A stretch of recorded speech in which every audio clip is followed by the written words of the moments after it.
Hello, readers and writers. Welcome to lesson 45 of your ELA School Away from School. I'm Mr. Driver, and I'll be your virtual teacher for today's daily lesson. Let's start with those same guiding questions that you know oh so well by now.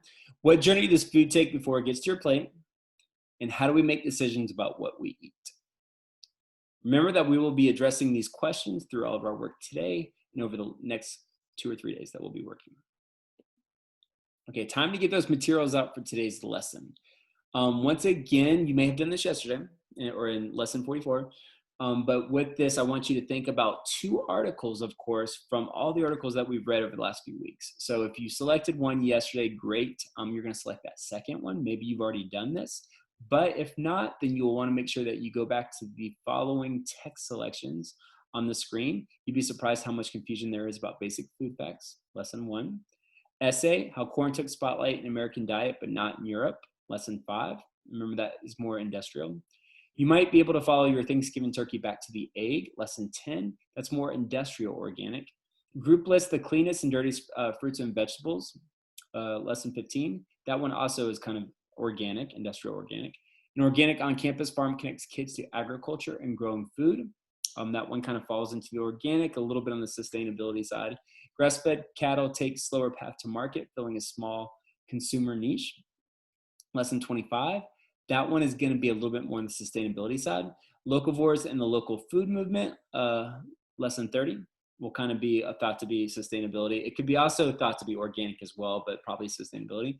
What is sustainability? Lesson 34, sustainability. And then the hunter-gatherer article is We Are What We Eat, Hunting the Hats Away with Bows, Arrows, and Ingenuity. And that's going to be lesson 39.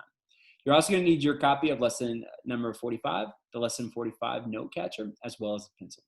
So go ahead and pause the video here and make sure you have everything needed for today. We have 2 learning targets for today's work.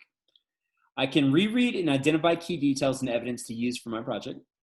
And I can present claims and findings in a focused, coherent manner using relevant evidence, sound reasoning, and well-chosen details.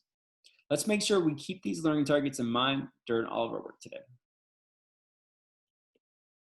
You have been learning about different food chains: industrial, organic, sustainable or sustainability, and hunter-gatherer, and how they are used to feed people.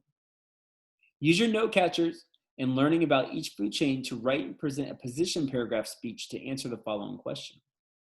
Which of the 4 food chains would best feed all the people in the United States? Consider the following. When taking a position on an issue, you need to research the pros and cons or strengths and weaknesses and compare it with an alternative option. When putting forward an argument, you need to provide relevant and sufficient evidence to support your claims. With a family member, caregiver, or a friend, reread the second focus article that you've selected. And as you read along, consider replaying and listening to the text read aloud from any of the lessons that you've selected the article from, either lesson 1, 5, 10, 15, 20, 25, 30, 34, or 39. So once again, whichever article it came from, whichever lesson it came from, you can always go back to the previous video once to listen to the article being read aloud. Pause the video here while you return to your reading. So now that you've read that second article, hopefully we've read one yesterday or in lesson 44, now we've read the second one, I want you to consider the following. Which food system is best represented in this article? What are the pros and cons or strengths and weaknesses that this food system presents in feeding our country? What supporting details best represent the pros and cons? Pause the video here while you think about these questions. With your family member, caregiver, or friend, talk about the following questions. Which food chain is best represented in this article? What are the pros and cons, strengths and weaknesses, that this food system presents in feeding our country? What supporting details best represent the pros and cons?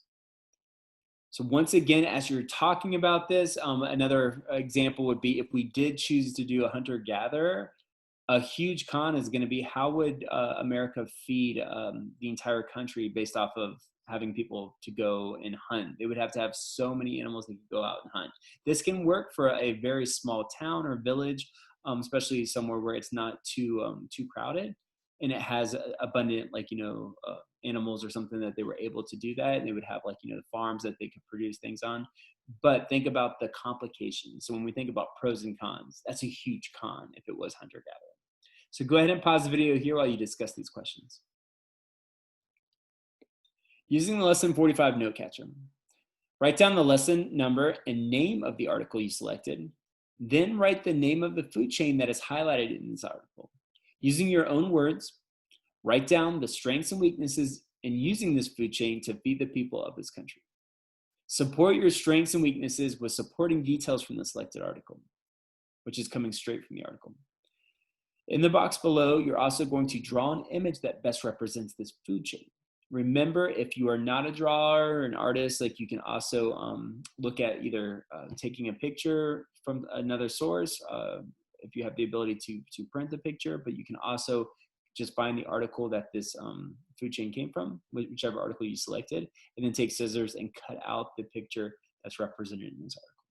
But remember not to glue it yet, because you may be taking this and putting it on some sort of presentation later. You could just tape it for right now, or kind of look at it and do your best to sketch something up. So go ahead and pause the video here. Actually, don't pause the video here, sorry. I want to look at a couple examples. So once again, lesson 45 note catcher, you're doing the same thing you did in the previous lesson, in lesson 44. You're selecting whatever lesson it came from. You can write that down. If you don't know, that's okay. Article title, so you should be able to look at the article and just write down the article title. And then think about the food chain. I kind of gave you guys a little bit of, like, guidance, but if it's between one or two, you can write down both. Sometimes it kind of combines with two, especially when you think about sustainable and organic. Sometimes they do blend together a little bit. Sometimes some of the other ones may as well, depending on what they are. Think about the strengths. Make sure that you support those strengths with two supporting details from the text. Same thing with weaknesses or challenges. And maybe think about it, at least one evidence if you can't find two. But then think about drawing that image or reproducing that image on that second page. Okay, now you can go ahead and pause the video as you need. For the closing, we're going to wrap up today's lesson. Let's think about how you did with that learning target. I can reread and identify key details and evidence to use for my project. I can present claims and findings in a focused, coherent, which means clear, manner, using relevant evidence, sound reasoning, and well-chosen details. And as a closing, I want you to share your writing with someone and tell them why you choose to write or draw what you did. Also, remember to read a book or something for at least 20 minutes. You can also read with a family member, caregiver, or friend. I also want you to practice that fluency today by reading the article that you chose to read that out loud, or have an adult read the text to you while you follow along, or you can, of course, play the recording and listen to that while you follow along as well. So practice reading the text at least 2 times on your own. So once again, whichever article you're choosing, try rereading that at least 2 times on your own. Thanks for learning with me today. Tomorrow for lesson 46, we will take the next step in completing this presentation. So enjoy the rest of your day.